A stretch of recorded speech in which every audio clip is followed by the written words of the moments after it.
l'interprétation. Aujourd'hui, si l'on connaît Lovecraft, c'est un peu de la même façon que quand on connaît Tarzan, c'est par l'image, par le cinéma, par la bande dessinée. Je dirais même qu'il se passe pour Lovecraft ce qui s'est passé pour Tarzan, qui est réduit à sa version la plus iconisée, la version du cinéma. C'est-à-dire que Tarzan n'est pas du tout une brute épaisse, c'est quelqu'un qui est effectivement très puissant physiquement, mais qui est aussi extrêmement intelligent, ce que les versions cinématographiques ne font pas forcément passer. C'est ce qui s'est passé. Là, on a Patrice Louinet sur le salon qui pourra nous en parler longuement sur Conan le Barbare, qui est effectivement réduit à l'image du barbare, alors que là aussi, Conan est un personnage extrêmement complexe et riche, mais qui a été, que la bande dessinée et le cinéma ont un petit peu réduit à une, pas forcément une caricature, mais à une silhouette.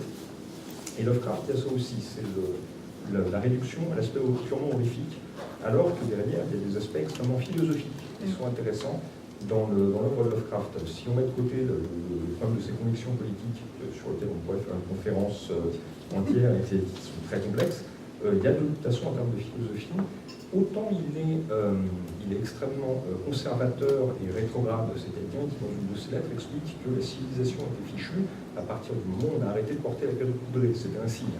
Il le dit. On ne sait pas s'il le dit sérieusement ou avec... C'est quelqu'un, comme on le disait, qui avait beaucoup d'humour, mais il y a peut-être du second degré dedans, mais pas que. Je pense que c'est quelque chose qu'il croyait sincèrement et qui, d'un autre côté, est extrêmement moderne pour son matérialisme radical et d'un modernisme et presque d'un nihilisme très impressionnant. Juste pour rajouter une chose par rapport à ça, quand même, il est inspiré par un livre d'Oswald Spengler qui s'appelle La décadence, le Decline of the West, le déclin de l'Occident, pardon. Et donc, il le cite énormément dans ses textes, et donc pour lui, effectivement, on est à un moment de décadence, clairement, et c'est pour ça que son modèle, c'est le XVIIIe siècle. Bon, et après, donc c'est très contradictoire, parce qu'il a totalement de son temps à certains égards, et en même temps totalement anti-moderne, effectivement. Oui, et c'est intéressant de mettre en contraste cette vision qu'il avait d'une sorte de décadence ou de déclin des civilisations humaines, et sa soif pour le progrès et la connaissance du progrès des sciences, qui, à un moment, dit-il, l'a sauvé du suicide parce qu'il voulait voir ce qui allait venir. Il voulait voir ce qu'on allait découvrir au pôle, au cœur de l'Afrique, etc. Qu'allaient donner les théories d'Einstein, enfin tout un tas de thèmes qu'il avait envie de suivre. Donc il y a d'un côté cette vision négative, et puis en même temps cette foi finalement dans les progrès de l'esprit humain. Tu parlais de son modernisme philosophique de par ce côté matérialisme, mais c'est un matérialisme qui s'appuie beaucoup sur des sources du 19e siècle comme Haeckel, le grand popularisateur de Darwin en Allemagne et en Europe continentale, et également un philosophe des sciences qui s'appelait Hugh Elliot, qui avait écrit un traité sur le matérialisme qui l'avait beaucoup influencé.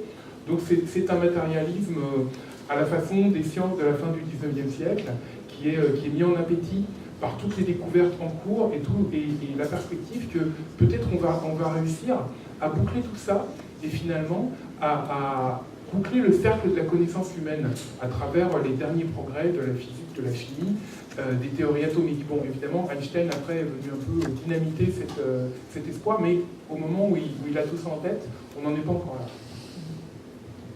Oui, là, il y a un autre paradoxe aussi, avant de revenir peut-être à... C'est justement que d'un côté, il s'intéresse beaucoup à la science, etc., et il a une certaine opinion de l'importance du savoir humain, et en même temps, dans ses textes, en tout cas, l'image qu'il donne de l'homme, c'est justement, littéralement, un petit point d'immensité, comme il dit, un individu qui a été créé par erreur, par jeu, qui est appelé à être supplanté par des créatures, dont certains seront des insectes. Donc, en quelque sorte, c'est ce qu'on appelle son relativisme cosmique, là aussi, c'est un autre concept. C'est-à-dire que l'individu est réduit au plus petit dénominateur commun, si je peux dire. Donc il y a à la fois un grand mépris, en quelque sorte, pour l'homme, et en même temps un appétit de savoir, effectivement, donc il y a une contradiction totale à ce niveau-là. Et je donne la parole juste après. Je vais juste rappeler Alan Moore. Voilà, je pense que tout le monde connaît Alan Moore ici. Je vous conseille donc la lecture, je pense qu'une des plus belles adaptations en bande dessinée de Lovecraft récente. Je parle pas de ses Providences en 3 tomes, qui est absolument extraordinaire parce et qui redonne de manière d'ailleurs assez gonflée et provocatrice beaucoup de place au texte et au manuscrit dans ce qui est normalement de la bande dessinée. C'est-à-dire qu'on a effectivement des passages en bande dessinée, mais on a aussi des longues pages de texte qui en fait redisent d'une autre manière, redupliquent ce qu'on a lu dans les planches en bande dessinée. Et donc, il rend hommage aussi, on peut dire, au style Lovecraftien, justement, qui est écrit en manuscrit, en lettres manuscrites. Donc, c'est tout à fait original, je trouve, cette manière de. Voilà. Donc, il y a le Neonomicon d'Alan Moore et il y a donc le Providence en 3 volumes qui vient de sortir. Donc, on le voit, cet intérêt pour Lovecraft est porteur de futur et peut-être même de retour sur le passé, parce qu'on assiste depuis peu à des retraductions. L'édition française a frappé le lectorat, a frappé les imaginations. Ceci dit, elle est relativement fautive. Les traductions, on l'a évoqué, ont été améliorées parce que justement l'écriture archaïque de Lovecraft n'a pas été comprise comme elle devait l'être. Il y a parfois aussi beaucoup de contresens. Voilà. Donc on s'attache à présent à essayer de rendre l'œuvre de Lovecraft au plus près du sens originel. Et donc il y a des projets qui sont, je crois, en cours. David Camus pour les éditions de Nemo, ça fait un énorme travail de retraduction qui est encore en cours. François Bon, il y a eu des discussions là-dessus mais François Bon pour Le Seuil et aussi en parallèle pour sa propre maison d'édition qui a libre fait un énorme travail non seulement de retraduction des textes, mais aussi des correspondances, des carnets de Lovecraft, entre autres, pour les gens qui s'intéressent, il y a le Commonplace Book, qui était le carnet de notes de Lovecraft, qui a été traduit par François Bon, et qui est très intéressant parce qu'on voit vraiment les notes jetées sur le papier et dans leur jus. Et on devine les préoccupations les plus brutes du personnage, mais aussi les germes de pas mal de choses qu'il va faire par la suite. Donc il y a tout un travail exégétique autour de Lovecraft qui est en cours. Et bon, par ailleurs, les éditions Marjolone aussi, avec notamment l'édition illustrée. Donc, Lovecraft est libre de droit depuis assez récemment. Pour la plupart des textes, certains textes qui ont été publiés un peu plus tard ne sont pas encore là-dedans, entre autres l'histoire de Necronomicon, sauf erreur de ma part. Mais l'essentiel des grands textes est maintenant libre de droit, donc tout le monde peut s'en emparer et travailler dessus. Donc, ce qui permet aussi des propositions de traduction intéressantes. Et puis là, peut-être que Christophe peut nous en parler, Yoshi. Oui, alors il y a un grand spécialiste de Lovecraft qui est quelqu'un qui lui a consacré, je ne dirais pas sa vie, parce qu'il a aussi travaillé sur d'autres thèmes, comme l'athéisme dans la littérature et des choses comme ça. Mais donc c'est S.T. Joshi qui a poussé le vice, si j'ose dire, jusqu'à venir de son Inde natale, étudier à l'université Brown de Providence, afin d'être dans le milieu où Lovecraft était et de pouvoir accéder directement à ses manuscrits. Donc les manuscrits comportent bien entendu des manuscrits de fiction, mais également beaucoup d'autres choses, et bien sûr la correspondance. Joshi est une des rares personnes au monde qui est capable, alors on est un peu obligé de lui faire confiance là-dessus, mais en tout cas qui est capable de comprendre l'écriture de Lovecraft, qui est souvent illisible, surtout quand elle est écrite en ligne tordue et enroulée sur le dos d'une vieille enveloppe, au crayon légèrement effacé. Donc ça nécessite une certaine dextérité.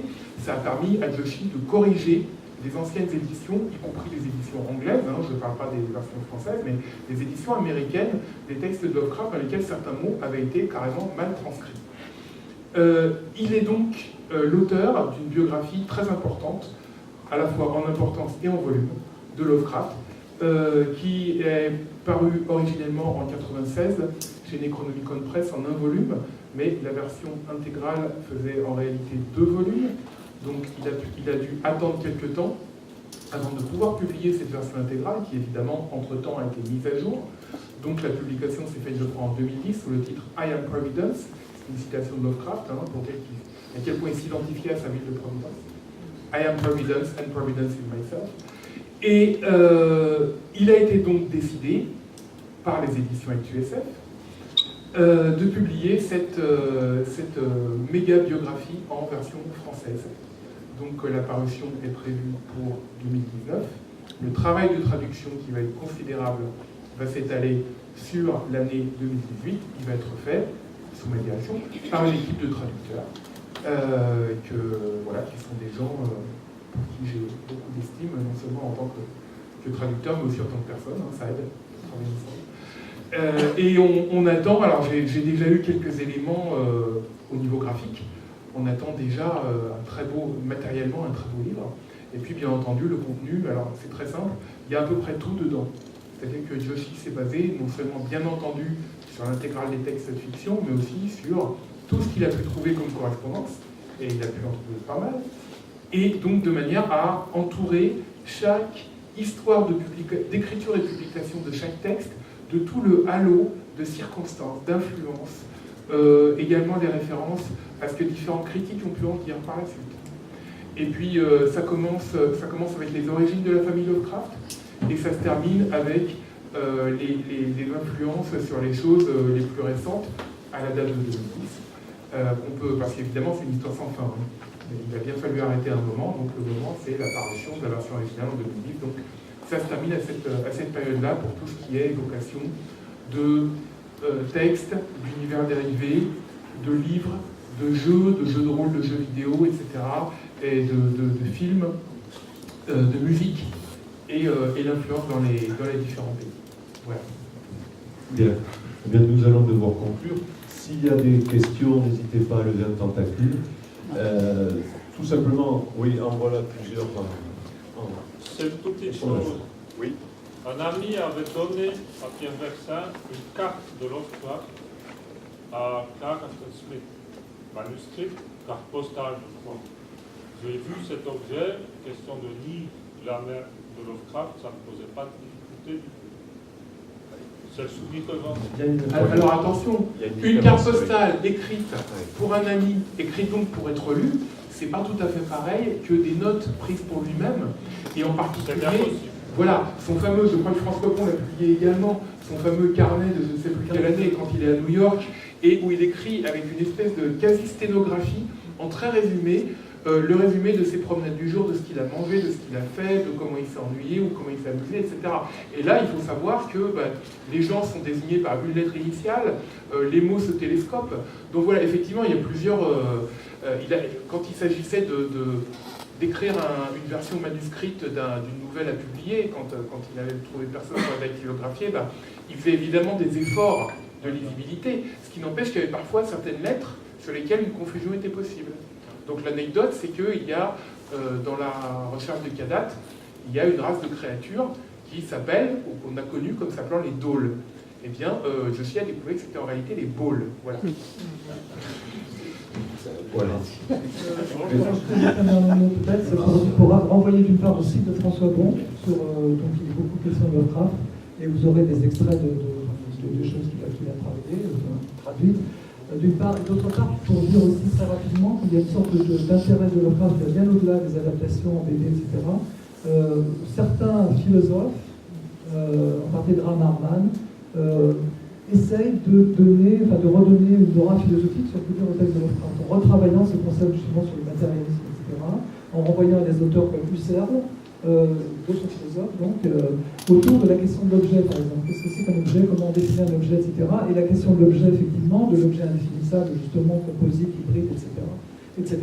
Et des caractéristiques qu'on trouve beaucoup dans le de Lovecraft. Donc il y a une sorte de, alors peut-être excessif, hein, en tout cas, vous pouvez aller voir sur Internet, vous allez voir le nombre de remarques, de textes incroyables qu'il y a autour de la philosophie Lovecraftienne, de la cosmogonie Lovecraftienne, etc. Et puis il y a évidemment un certain nombre d'élucubrations, on va dire occultistes, ésotéristes, etc. Ça a commencé dans les années 50, comme on disait, et il y a une sorte de regain aussi de ce côté-là. Donc on a de tout, on a des choses extrêmement sérieuses, et on a des trucs complètement farfelus. Et c'est ça aussi qui appartient, qui relève de la mythologie de Lovecraftienne. Absolument, ça relève de cette richesse dont les éditeurs vous promettent une belle continuité parce que l'auteur et le mythe sont intéressants et génèrent beaucoup de volumes. On nous en promet beaucoup. Bragelonne a consacré beaucoup d'énergie à publier, en plus du magnifique album de François, toute une série de volumes autour de Lovecraft. Les petits éditeurs aussi de l'imaginaire s'activent et on nous promet des rendez-vous réguliers avec Lovecraft. Donc, et même le Visage Vert, qui est un petit éditeur fantastique, vient de sortir cet acte présenté par Gilles. Voilà, nous allons... sur Lovecraft et l'image, Lovecraft et l'illustration, donc cinéma BD, allons aussi l'image dans le texte. Nous allons vous remercier pour votre attention et remercier vos amis qui nous ont accompagnés. Merci beaucoup.